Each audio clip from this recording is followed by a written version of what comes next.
Hello and welcome. Today we're going to cover chapters 6 to 10, which focuses on learning styles, types of intelligence, skills such as test taking, note taking, and then we're also going to discuss memory.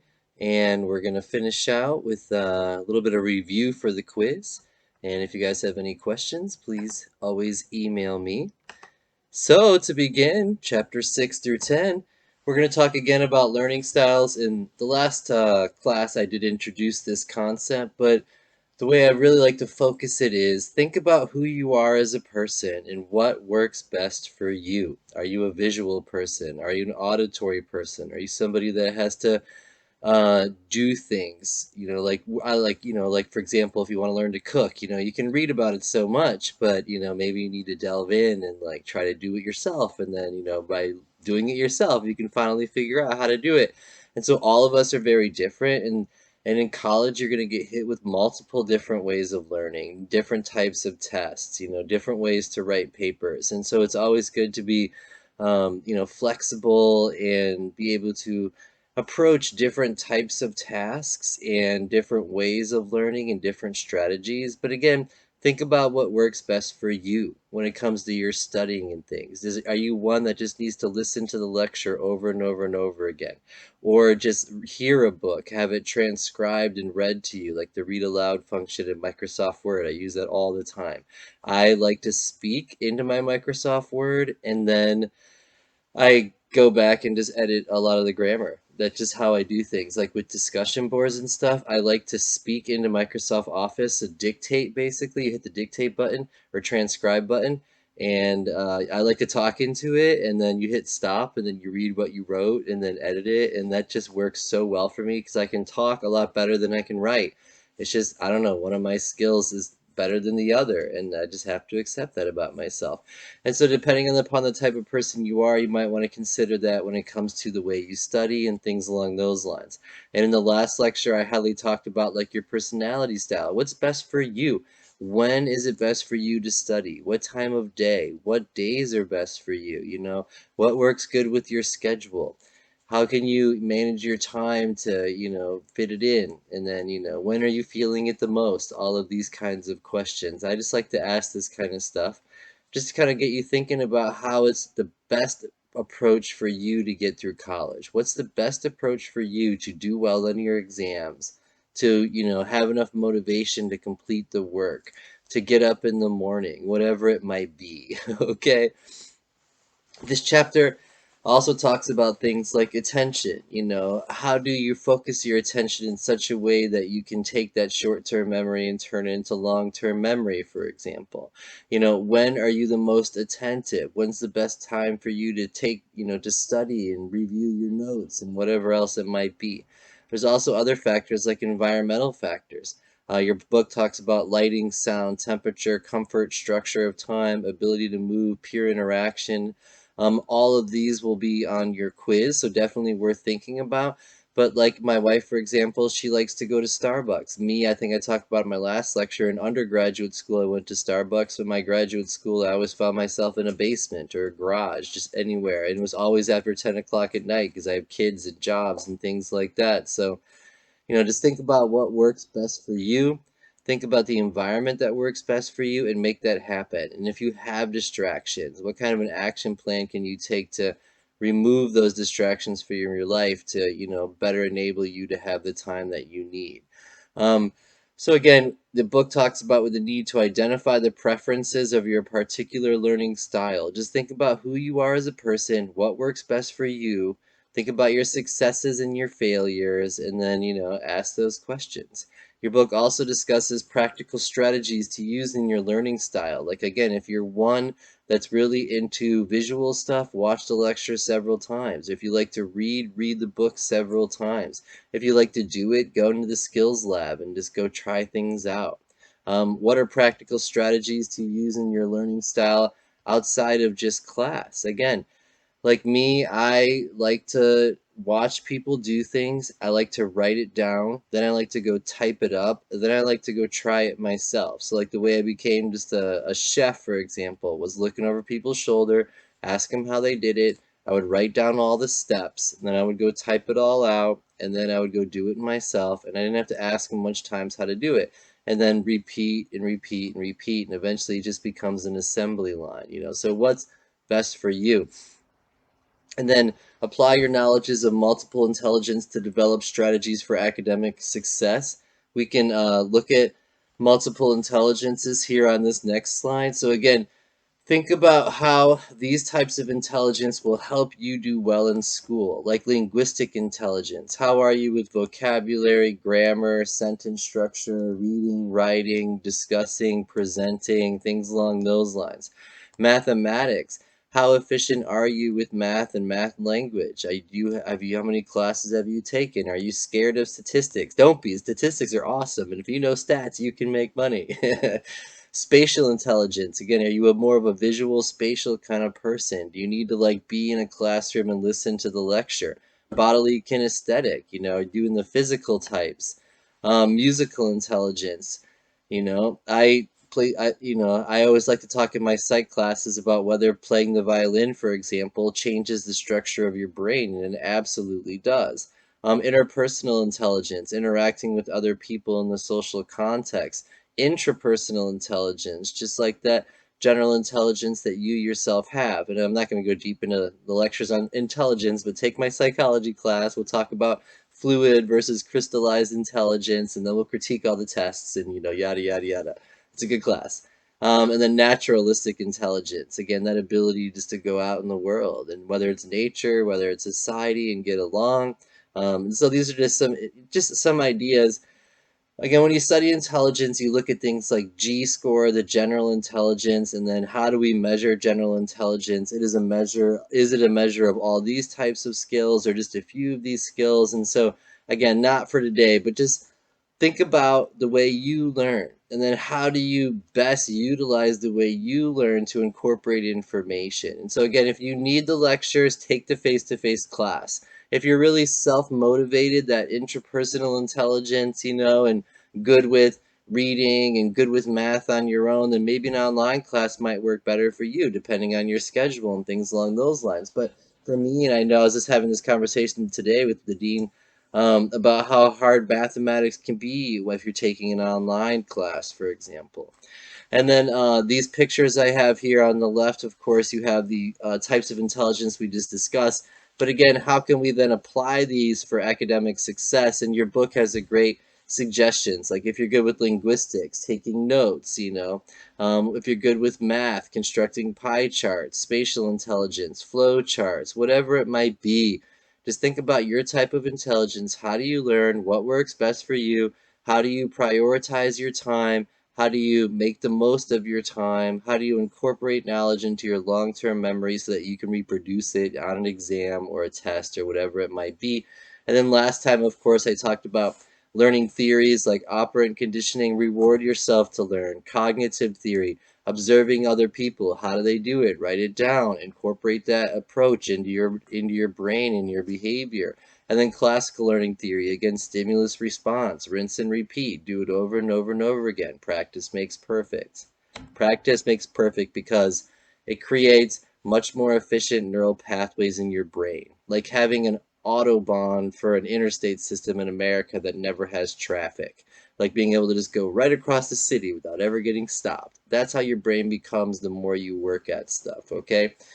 I've introduced several of these concepts in lecture one, but just to reintroduce some of these ideas again, how are you best utilizing your class? One, are you awake? Are you focused? Are you taking notes? Are you interacting in the class? Are you not being disruptive, but also interacting in the class? Me, I'm so disruptive, and I'm always thinking about what I want to say that I probably never actually sit and listen. And so it's one of my biggest weaknesses is just listening and not talking.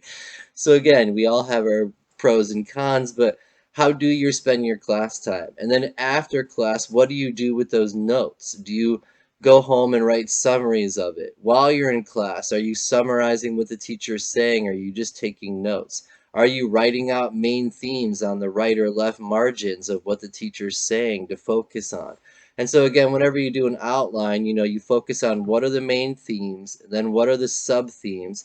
And so here you have like a traditional outline over here where you have your main theme, and then you indent for your sub theme, and then you indent again for your specific points based on your sub theme. And again, that's how knowledge is often broken out. Like if you're going to study minority stress theory, well, minority stress theory it contains all kinds of different theories, like social learning theory or whatever it might be. And then those could be your subheadings, and then the main points about minority stress and how it affects you, for example, can be your further ones, or whatever it is you guys are studying, for example. But it's good to know how to do those outlines. I broke it out in my last lecture, and I talked about when I was like in 7th grade, we were really highly taught how to write these lectures, or how to write the outlines. But again, the idea is find the main themes, and then find the sub themes within that, and then your main points. And so as you're taking notes in class, it's good to structure your notes. What's the main heading? Like here, this is my main heading right here: class time, listening, and note taking. And then here are all my subheadings. And then here are my second level subheadings. You know what I mean? So main points, sub points, second level sub points. I mean, so again, a PowerPoint really is just like an outline. But again, I'm focusing on the main stuff. Like we're going to talk about class time listening and note taking. But then my sub themes are we need to identify 3 expectations your instructors have for you this term and explain how you're going to fulfill those. So again, how do you utilizing that class time, which is again what I'm talking about, right? I didn't even read it. I just started talking about it. But again, that's my sub theme.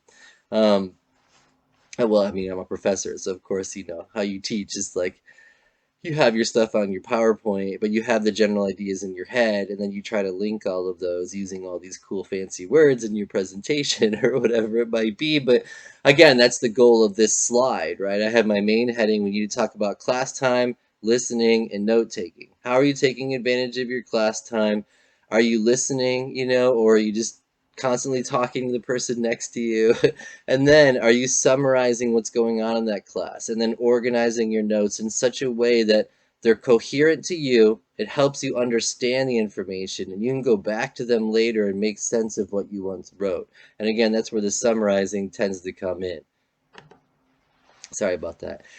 The next, we have the identify 3 strategies that'll help you pay attention in class. And again, I talked about initially, are you awake? Are you focused? Do you have your notes ready? Are you interacting in the class? Okay. Describe strategies to help you develop respectful working relationships with your instructors. The most important thing in college is to constantly interact with your instructors. I mean, don't ever be shy. My biggest mistake was not emailing my professors, not showing my work ahead of time, okay? So yes, learn to write a nice formal email, learn to attach your work to that email so they can review it or whatever it might be. Bring your stuff to them ahead of time. Ask them questions. Ask them to be more specific. Ask them to teach you stuff. Set up a Zoom meeting to go over stuff you don't understand, okay? And then when it comes to the expectations, like what are the expectations for the essay? How long does it have to be? How formal? Do you need headings, subheadings, citations? How many references? How many main points should you be focusing on? Whatever it might be. And then having positive interaction. Again, it's like there's a lot of emotion work in college, just like you do at your job if you're a server in a restaurant. It's welcome. So glad to have you here. I'm so excited, even though you're like, I'm so tired. I just want to go to sleep. I don't want to work right now. But you have to do that emotion work. So a lot of that's in college too, and professional work, and everywhere you guys go in life. You'll always have to do part of that emotion work. Some good sociological studies on emotion work. And then again, use and evaluate one note-taking style at least for a week. So here's a challenge. Try different methods of note-taking. Try just summarizing what the teacher's saying. Try taking exact notes. Try doing an outline. Try mixing it up. See what works best for you.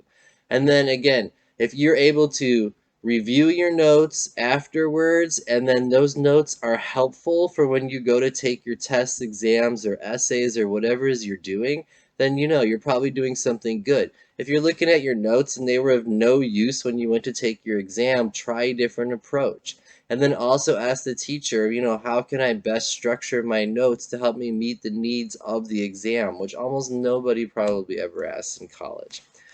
So again, with note taking, focus on the outline. You have your main topic, right, which is note taking is the main slide for this heading, for example. Then you have your subtopics, which for this one was 3 expectations your instructor has for the class, strategies to pay attention, develop respectful working relationships, and how to use notes efficiently.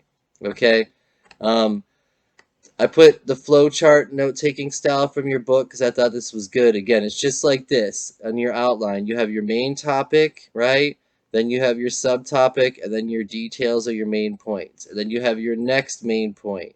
Then you have your third main point, which within each main point you have your subheadings and your lower level subheadings beyond that. And then again, I make my classes do concept maps a lot, or these kind of flow charts or whatever you call. This is the flow chart actually. So this is called a spidergram or concept map. Sorry, so spidergram or concept map. But again, you put the main heading in the middle, the subheadings going out in different directions, which is the same thing as your main heading here and your subtopics going out. And then you could branch off of your subheadings for your second level and branch off of those for your third level. So again, the idea of this is how to organize information. Like if you're going to write an essay, each paragraph is it's like a main point, right? And then within that main point, you have all the little things you're trying to talk about in that paragraph. And then when you're done with that idea, you move on to the next idea, and then you hit all the little main points about that idea that you want to cover. And so again, that's kind of a good way to think about it. Like each chapter, you're breaking it down into what are the main themes in the chapter, what are the sub themes of the chapter, and then what are all the little details that I need to know. Okay, so memory and studying, I'll put up a supplemental lecture on memory for you guys in case you're really interested, because again, this is not the class to go deep into the psychological theories of memory and how it's to be store information and schemas and how all that process works with memory retrieval, really just being neurons releasing neurotransmitters. But I like to talk in my psych classes that your memories are nothing more than neurons releasing neurotransmitters. It's so complex.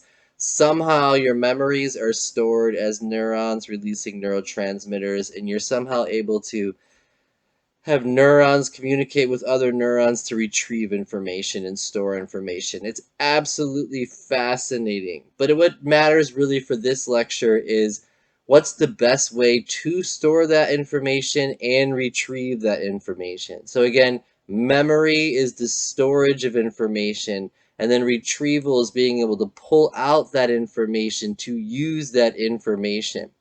And your book talks about short-term memory. Like right now, I'm hitting you with a bunch of knowledge. You're not going to remember every word that I say, but maybe you'll remember a general concept or some ideas of what I'm saying that you can then turn that into long-term memories. And then when you're like, okay, how do I study or take notes? You can think back to this lecture and be like, okay, let me try an outline, or let me try a flow chart, or let me try a spider chart, which is what that's called, right? Spidergram. See, I have to memorize it. My short-term memory hasn't turned spidergram into a long-term memory yet. So spidergram, spidergram, spidergram, and let's see at the end of this lecture if I can remember spidergram is the same thing as a concept map. I know concept map, but I've never heard spidergram until I read it in this book. So again, how do you best get that information in there? And again, last lecture I talked about babies. Sleep. Babies sleep so much because they're taking in all that stimuli. And when you sleep is when you're really storing and organizing all that information. So it's one most important thing is sleeping, having a good diet, some good healthy exercise, and then studying frequently. Like every day or every other day, whatever it is for you, but you can't just study once. You need to be constantly looking over that information, or I'm going to forget spidergram. Like, I don't use the word spidergram very much. Why would my brain want to store it? It stores it when you get interested in it. So the other trick with memories is one, sleep, good food and good healthy habits and things along those lines, but then also just being interested. Like the more interesting it is to you, the more of an emotional attachment that you have, for example, the more likely your brain is to store that information and then practicing. So again, the more practice you have at it, the more meaning you're attached to it, the more likely your brain is going to remember that information for you. And I wish we could just tell our brain, like, this is important information, brain, put it in your long-term memory. But it doesn't work that easy. Too bad. So your book talks about developing and writing at least one TSD from your class notes for the past week just as practice. Again, what's the title of what you've been learning, a brief summary of what it's all about, and what are the details. So again, as you're going through your notes and after class and during class even, write out the titles or the main headings or whatever they're talking about. A brief summary about what they're talking about, not just like some parenthetical notes, but like a good like paragraph of what they're saying that includes all the details of the stuff you're supposed to remember. Okay, make sure you talk to your professors frequently. Understand what you should do and not do when it comes to working with the study partner. You know, study groups can go a long way, and studying frequently can go a long way. I talked about this in the last lecture a lot. But again, the challenge is to identify strategies to improve your skills of noticing, storing, and reclaiming what you need to remember. So again, practice, practice, practice, okay? And then have it be interesting to you, have an emotional response to it, and then again, study frequently, and then get some sleep, good healthy lifestyle, and that will help you a lot. So again, if you want a good explanation of how memory works, I'm putting up a supplementary lecture on that, or take my psychology class. Your book talks about mnemonic devices, like making up acronyms, like every good boy does fine, or whatever it helps you to remember stuff. Rainbow, Roy G. Biv, red, orange, yellow, green, indigo, violet. It's on my freezer right now, in my refrigerator. So that can help. But again, the best way to remember stuff is just be passionate about it, frequently look it over and over and over again, find ways to get it into your long-term memory, sleeping, eating. And then don't cram. Your book talks about emergency storage or emergency studying. Emergency studying, I mean, you can get some information into your head, but the best way to get a lot of information into your head is to do things over time. Again, the goal is to get those short-term memories into your long-term storage. Again, forgetting is a big thing. This will come up on the quiz. What else came up on the quiz? Memory and studying came up a little bit. I'll bring it up in a second. We'll go over the rest of it. Forgetting will come up on the quiz, specifically this graph. So again, this graph talks about how over time the short-term memories that you were trying to put into your long-term memory fade, and you can see the effect of just after a couple hours, spidergram. I want to say spidogram, spidergram, and then after a day, and then after 4 weeks. So look at the figure 8.1 in your book and look over that so you can write about that again for your quiz. But the book talks about disuse decay. If you don't practice it, if you don't work it, if you don't use it, you will lose it. And so same thing goes with like languages. If you speak multiple languages, but then you don't use those languages, they become harder to retrieve over time, for example. Same thing with your old memories or books or movies from years ago. If you haven't thought about it in a while, you have to find the memory cues to retrieve those memories. And if those cues are lost, those memories can no longer be accessed. And they're there, but they can't be accessed. So in that sense, they're gone. Strategy. If you're doing things over and over and over again, reframe it, mix it up, reorganize it. Don't always study in the same direction in your notes and from the book. Work around the different chapters, try it in different directions. Start from the bottom and work your way up to the top. Extinction, reward yourself so that you actually care. Again, if it's not stimulating you anymore, you're not going to put it into your head. You're not going to care about it. So you need to reward yourself. Interference, make sure you relate to the material. Again, one of the biggest cues to memory storage and retrieval is, do you care about it? Do you have an emotional attachment to it? It's weird to think that emotions and memory are attached, but those processes are very much so attached. And then situational variation, it's good to study and practice in different environments, because like if you do better if you take an exam in the environment where you learn the information, for example. So it's important to be able to challenge yourself in different places to kind of compensate for that effect. When it comes to reading, identify the purpose of the reading assignment. Same thing with note taking. What's the purpose of what you're reading? Question what you're reading, you know, kind of recite back what you just read, right? Review the information. Your book talks about the SQ4R process, which I'm going to talk about in the next slide, which includes all of that. But real quick, active versus passive reading will be a quiz question. So again, active reading is to talk about the SQ4R, survey the information, question what you're reading, read what you're reading, recite back what you just read, etc. So I'll go over that in a second. What's the purpose of what you're reading, though, is important, because if you can get the general concept of it, that'll also help with storing things into memory and help you comprehend better what you're reading. When I'm reading and writing, I write all up in my books. I underline stuff, I highlight stuff. That'll come up in a quiz question. How can you use highlighting to identify key information and improve in understanding? Again, write in the book, take notes, write a summary after it, review what you just read. And then determine the meanings of vocabulary words by using the context of the reading assignment. So again, if you struggle to understand what you're reading, look at the words, reread stuff, look at the context cues. And again, if you're more of that visual spatial person, use the graphics to help you understand a reading assignment. And I pulled out these different examples of graphics here that are from your book. But again, these can clue us in into what we're reading. So whenever I'm reading scholarly articles, I'll read the abstract, then the introduction, then I'll look over the methods a little bit. Then I'll look at the results and their graphs, and then I'll delve deep into the discussions. So the SQ4R. So the specific aspects of the SQ4R are survey, which says, again, survey what you're reading for clues as to what you're going to be reading. Ask yourself questions about what you think it's going to be about and what you're reading. And then actually read the assignment. And then recite it. Periodically stop reading what you just read and put it in your own words. Make sense of it. Try to comprehend it. Review it in your mind. Record it. Physically mark your book, write all over that book, tear it out, and then review it. After you've read the book, again, ask yourself what was the purpose?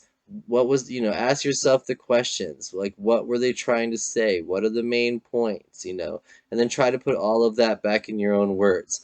And then the steps in SQ4R, I took this from your book. Again, suggesting that you warm up, which is that survey stage. Look through the headings, look through the subheadings, look through the chapters. What's the book going to be about? Ask yourself questions about what you think it's about, and then once you start delving into it, start questioning, what is this about? What am I reading? Get set, question everything, go, read, recite, and record, and then finish up. Review what you just read. So again, test preparation and test taking, I talked about this a lot last time, but again, you need to be informed of this as to the type of test that you're going to be taking, what types of questions are going to be on there. That'll definitely inform you how best to prepare, because if it's a multiple choice that requires a lot of memory, you're going to prepare differently than writing an essay that requires a lot of research, for example. Think about some unsuccessful test preparation practices like emergency studying and cramming, and how that is not associated with really storing information in long-term memory. Do you have test anxiety? Do you stress? What are ways that we can approach test anxiety to get over it? So again, what are some strategies that we can use to combat things like test anxiety or the need to emergency cram? Can we just study for days beforehand? And if we study and review stuff, are we more confident? Does that reduce test anxiety? And I brought up that bubble chart last time that talked about, a good test taking versus bad test taking, and the effect of like believing in yourself and preparing, and how that reduces stress and anxiety, which leads to better performance, for example. And so again, think about study skill strategies that you can use to improve your test performance skills. So again, get some sleep, healthy eating, have an emotional attachment to the stuff that you're learning, practice, practice, practice, and do that frequently. Okay? And then after you take the exam, ask yourself, how did I do? And so I pulled a couple of charts out from here, like that can get you thinking. Again, did you prepare for your exam earlier than the night before the exam?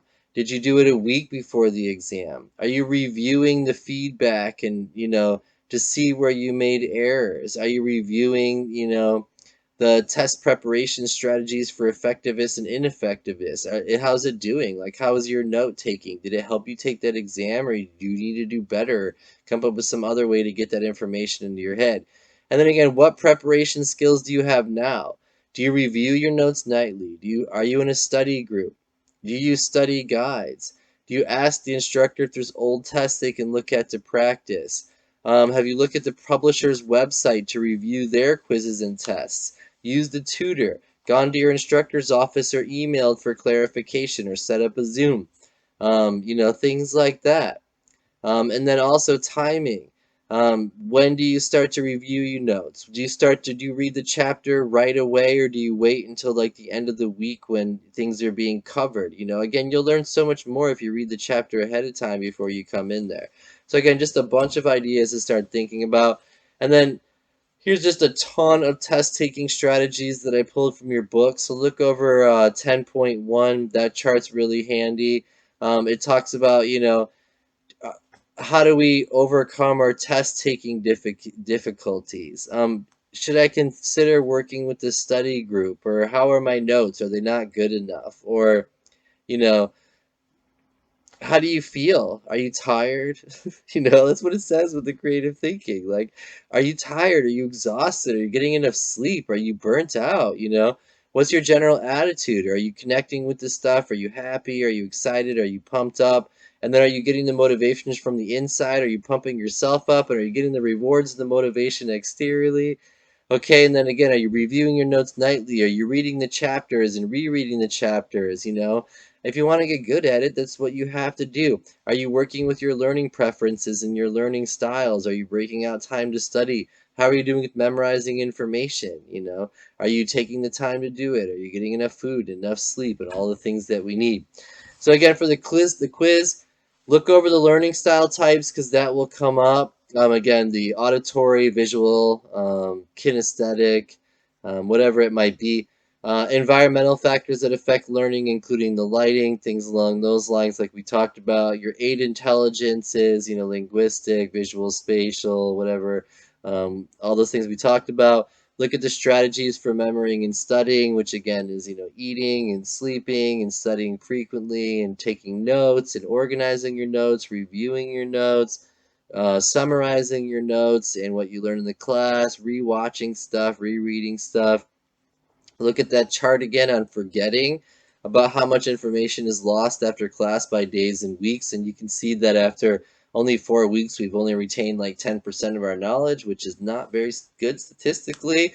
Active versus passive reading. Again, passive reading is just casually reading. Active reading is you're reading, you're thinking about what you're reading. You might reread a paragraph, then you might start taking notes, then you start highlighting in your book. Look over the strategies for SQ4R, for the best ways to approach reading. Look at things like test anxiety, and again, how to reduce test anxiety, such as preparing. The more you prepare, the more confident you are. The more confident you are and believe in yourself, the less anxiety you have, and all of that leads to better success. Avoid having to cram with emergency studying. And then again, always maintain that in academic integrity. Don't be cheating. Avoid the use of AI. Learn to write. Learn to do math. Learn to do it with your own two hands. Then you'll have the skills. So again, I wish you all the best of luck and thank you so much.